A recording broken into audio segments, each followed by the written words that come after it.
자, 첫 번째 연애 어떠셨어요? 굉장히 막 성공적이고, 뭐 굉장히 딱 드라마 같이 딱 됐고, 뭐 첫 번째 기념일은 정말 뭐 항상 그 이상이었고, 말하지 않아도 막 그 다 내 마음을 알아줬고, 뭐 이러셨나요? 첫 번째 연애 어떠셨어요? 우리 패널들 한번 대신 얘기해 저 보실까요? 같은 경우에는 부정적인 표현보다 오히려 긍정적인 표현을 적극적으로 하지 못해서 가슴앓이를 많이 했었던 것 같아요.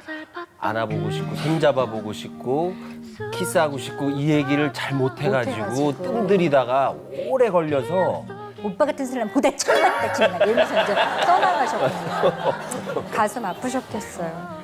우리 나르샤 씨는 어떠셨어요? 떠올려보고 싶은데 누가 첫사랑이었는지 누구랑 첫 연애였는지가 기억이 안 나서. 근데 다들 그러신 분들 있잖아요. 많잖아요. 그때는 얘가 첫사랑 같았는데 지나고 보면 걔가 첫사랑이었던 것 같고 이런 감정들이 계속 쌓이다가 이제 한 38 되다 보니까 누가 첫사랑이었는지도 잘 기억이 안 나요, 사실은. 이거 자체도 혼돈 중에 하나인 거죠, 그쵸? 저는 싸웠어요, 많이. 이해를 못했던 것 같아요. 쟤는 왜 저렇게 생각하지? 나는 이런데 왜 너는 이러지? 뭐 이래서 뭔가 계속 싸우면서 설득하려고 하는데 시간을 많이 허비했던 것 같아요. 이제 우리가 자기 자신에서 이렇게 충격받고 내가 왜 이러지? 내가 이렇게 좀 말을 못하던 사람이었나? 내가 이렇게 소심한 사람이었나? 내가 이렇게 집착이 강했나? 막 이런 식으로 자기 자신을 새롭게 질문을 하게 되고 받게 되는 게 이런 관계를 이제 맺을 때죠. 왜냐하면 사람들은 관계 속에서 자기를 인지하기 때문이에요. 예를 들면 드라마 같은 데서 재벌들이 여자가 자기를 되게 막대하고 이러고 나면 나를 이렇게 대한 여자 처음이야 막 이러면서 어떤 다른 변형이 일어나잖아요. 고부 갈등이라고 부르는 것도 갈등의 이제 촉발점이 며느리라는 굉장히 새로운 대상이 내가 되기 때문이야. 집에서 아기 데리고 가면 우리가 흔하게 뭐 이렇게 엄마가 막 아기 막 배고파서 울어도 아유 그냥 둬 아기 그냥 괜찮아 너 먹어 이러는데 만약에 시댁에서 어떤 어머니가 아우 얘 아기 운다 아기가 많이 운다 이렇게 했다고 치면은 거기에 대해서 나는 왜 내가 먼저 밥을 못 먹지? 이제 이런 것들 통해서 이런 새로운 대상이 주는 반응들을 통해서 우리가 새롭게 자기를 인지하게 되죠. 그러면 상중 혈수님은 당신은 누구입니까? 라고 물어보면 어떻게 답하실 수 있겠어요? 저는 어쩌다 얼음의 중심 철수고 아재 개그를 참 즐거워하고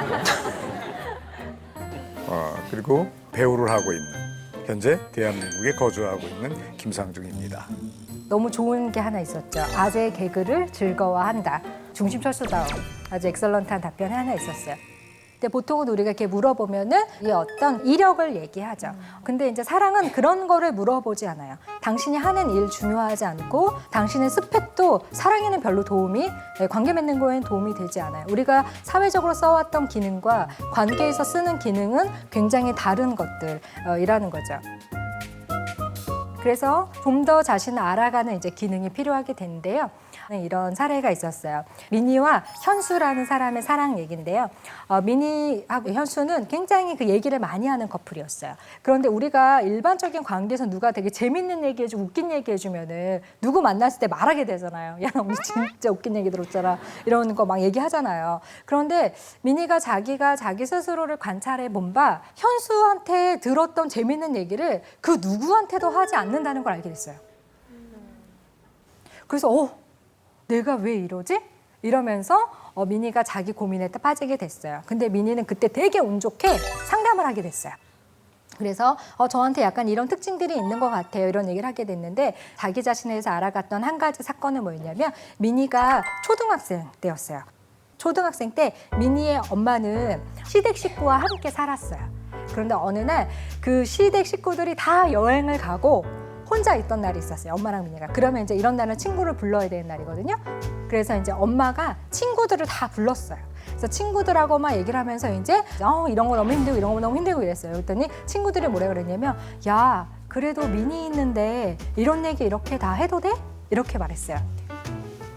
그러니까 엄마가 뭐라 그랬냐면 걱정하지 마. 우리 미니는 너무너무 속이 꽉 차가지고 우리가 굳이 말 안 해도 할 말 안 할 말 다 분간해서 말 안전하는 애야. 이렇게 얘기했어요.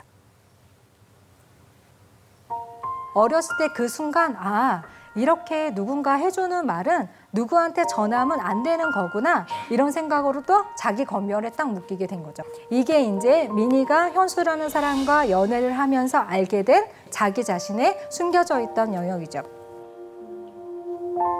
이런 식으로 우리는 계속해서 자기의 창문들을 열어가고 지금까지 알지 못했던 자신을 알게 되면서 사랑의 관계를 맺어가게 되죠. 근데 이거는 되게 부대껴요.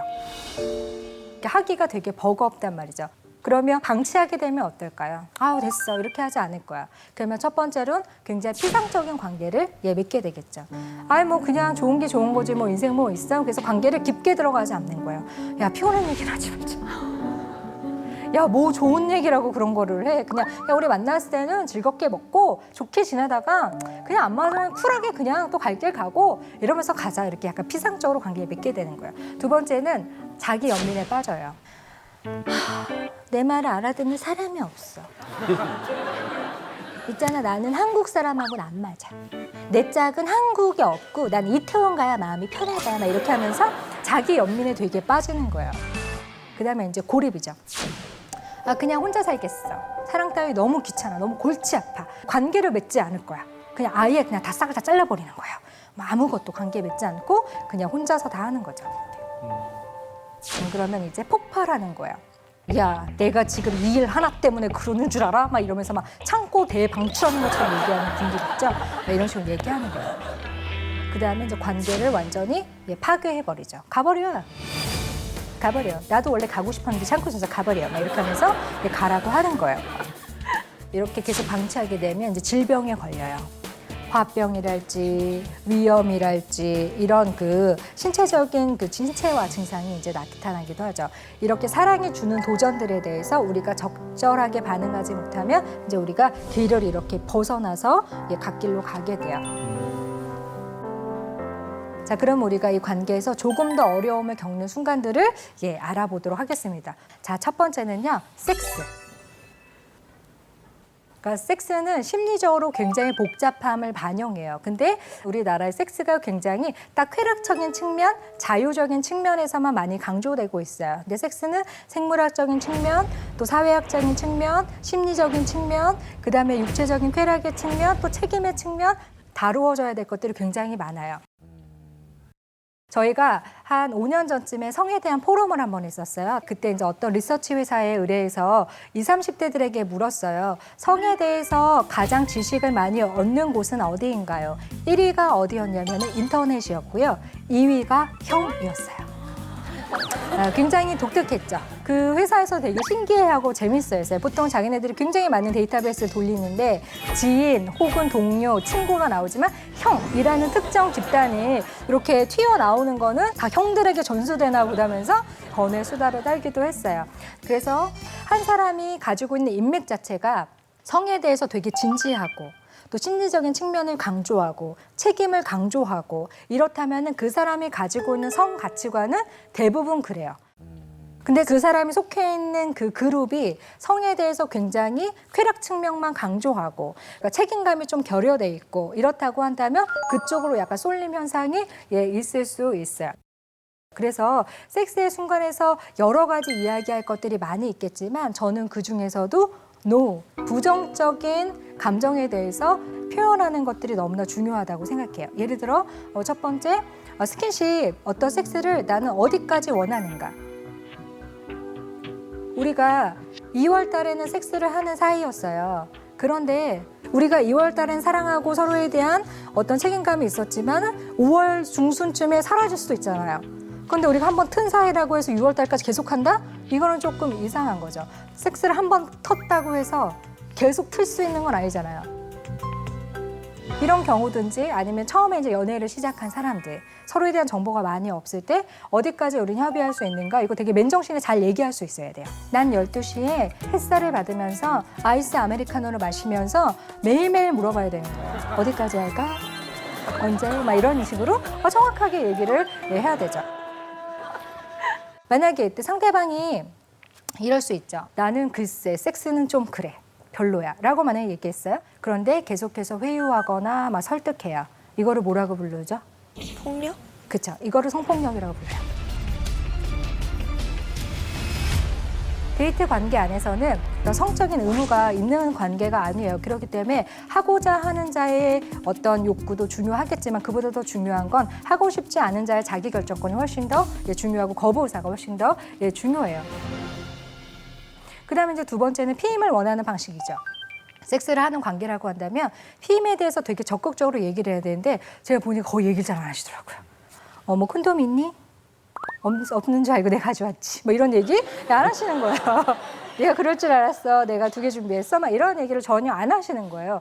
콘돔을 만약에 쓰기 쉽지 않으면 그러면 피임을 어떤 식으로 할 건지. 원래는 임신에 대한 계획이 없다라고 한다면 피임은 각자 하는 게 맞아요. 너한테만 책임을 주는 것도 아니고 나한테만 책임을 주는 것도 아니고 가장 안전. 왜냐면 100% 안전한 피임이 없거든요. 그래서 가장 안전한 피임은 각자 하는 거예요. 그다음에 자기의 성적 취향, 내가 원하지 않는 방식, 뭐 이런 것들에 대해서도 일상적으로 오고 가야 되는 대화예요. 근데 잘 얘기 못 하게 되죠. 근데 왜 일이 안 떨어질까요? 바로 우리가 갖고 있는 어떤 지배적인 이미지 때문인데요. 조신한 여자, 그렇죠? 그다음에 뭐랄까 든든한 남자, 든든한 장남. 그다음에 살림 미천인 큰딸 이런 지배적인 이미지예요. 그러면 조신한 여자라는 지배적 이미지에 갇혀 있다고 한다면 우리가 파우치에 콘돔이 있다고 얘기하기 어렵죠. 그걸 어떻게 말해요? 라고 얘기하는 건 이 지배적 이미지가 꽉 박혀 있는 거죠. 또 하나 우리가 이런 지배적인 이미지 때문에 의사 표현을 잘 못하는 순간, 이별을 당한 순간이에요. 우리가 보통 이러죠. 뭐 이렇게 드라마 같은 데 보면은 뭐 헤어지자, 우린 아는 것 같아. 그러면 잠깐만요. 제가 먼저 일어날게요. 제가 등을 보기는 하지 말아주자. 뭐 이렇게 하잖아요. 그러니까 그게 뭐예요? 버려진 자, 남겨진 자에 대한 수치심. 버려도 내가 먼저 끝낼 거야. 막 이렇게 되는 그 남겨진 자에 대한 지배적인 이미지 때문이죠. 제가 한 번은 강의 갔다가 딱 나오는데 이렇게 약간 되게 이렇게 모범생 안경을 쓴 남학생이 이렇게 가방을 메고서는 왔어요. 그러면서 제가 얼마 전에 헤어졌는데 마음이 너무 힘들어가지고 다시 연락을 해야 될지 잊어야 될지 분간이 안 간다는 거예요. 그래서 제가 왜 헤어지셨어요? 네, 모르겠대요. 자, 이런 경우 너무나 많아요. 헤어졌는데 왜 헤어졌는지 모르는 거예요. 어떠세요? 우리 그 패널 분들도 일방적인 이별 통보 받으신 적 있어요? 정말 사랑하지 않는다고 얘기를 하더라고요. 아, 그분이? 네. 그러면서 덧붙인 말이 너한테 문제 없어. 내 문제야. 이렇게 얘기하더라고요. 자기를 미워하지 못하게 아주 완전 봉쇄를. 그래서 문제가 없는데 왜 사랑하지 않지? 약간 그래서 되게 멘붕이 더 혼란됐던. 왔었고 제가 자존감이 되게 낮아졌던 아, 계기였던 것 같아요. 저는 지금까지의 연애를 봤을 때 비율이 한 8대2 정도인 것 같아요. 제가 차이는 비율이. 차인 게 8. 한 8대2 정도 되는 것 같은데 일방적으로 헤어져라고 통보를 받았을 때는 인정하긴 싫은데 물어보기도 싫은 거예요. 거기서 이미 상처를 받고 자존심이 상하니까 왜 헤어져야 돼라는 말이 안 나오더라고요. 사실 아직까지도 모르겠어요. 그때 왜 찾는지에 대해서는 물어보질 않았으니까. 맞아요. 네. 저도 처음에 차였을 때 못 물어봤던 것 같아요. 처음에 차였을 때 그래 그럼 이랬어요. 그래 그럼. 이별할 때 보면 이렇게 이별의 이유를 정확하게 아는 분들이 별로 없어요. 문제는 뭐냐면 다음 스텝에서 꼬여요. 대부분 트라우마가 생기거든요. 도대체 뭐 때문인지 몰라요. 그래서 밥 먹을 때 생겨서 이렇게 밥을 빨리 먹었기 때문인가? 천천히 먹어볼까? 내가 이렇게 빨리 걸었기 때문인가? 내가 연락을 너무 많이 했기 때문인가? 이러면서 엄청나 많은 부작용들이 있죠. 그다음에 또 이별에 대한 예의는요. 제발 얼굴 보고 얘기하시는 게 제일 좋아요. 요즘에 너무 미안한 나머지 톡으로 하시거나 문자로 하시거나 전해달라고 하시기도 해요. 그리고 정말 나쁜 소통 방법 중에 하나는 뭐냐면 SNS에 쓰시는 거예요. 일기처럼. 여기까지인 듯. 안녕, 아디우, 아디우, 아디우. 막 이렇게 하고 연락이 끊어지는 거예요. 최악이다. 그런 식으로 이렇게 통보하는 거죠. 그거 정말 나빠요. 그래서 상대방 얼굴 보고 얘기해야 되고요. 또 하나는 좀 미리미리 좀 서로 간에 예고편을 해주는 게 정말 좋아요. 그러니까 이별은 그러니까 어느 날 갑자기 하면 진짜 아파요. 너무 아프고요. 충격이 너무 커요. 우리 뉴스 속보 이런 거 언제 나와요? 지진, 태풍, 뭐 테러 이럴 때 막 뉴스 속보 쫙 뜨죠. 뉴스 속보는 좋은 일로 안 나온단 말이에요. 근데 이별을 이렇게 뉴스 속보처럼 하는 분들이 있어요. 안녕? 오늘 이별이야? 뉴스 속보였어. 막 이런 식으로 급작스럽게 하는 거예요. 그거 아니고요. 이별은 그래서 이렇게 약간 일기예보처럼 해줘야 돼요. 오늘은 매우 맑겠지만 주말은 매우 흐리겠으니 주말 나들이 때는 우산을 준비해주면 좋겠습니다. 기상캐스터가 굉장히 안내를 잘 해주시죠? 그런 식으로 하는 거예요. 나는 요즘 우리가 되게 부대낀다고 느껴져. 점점 되게 엇갈린다고 느껴지고 이렇다면 이별을 향해서 갈 수도 있는 것 같은데 너는 어떻게 생각해? 너의 현재 스코어는 어디쯤이니? 이렇게 물어주는 중간중간 협의가 굉장히 이렇게 중요해요. 그래서 항상 이렇게 좋은 것만 얘기하고 맛집 다니고 이런 것보다 부정적인 것들, 또 어려운 얘기들, 좀 불편한 얘기들 잘 꺼낼 수 있어야 질 높은 관계, 또 장기적인 관계, 또 후회 없는 관계들을 맺을 수 있습니다.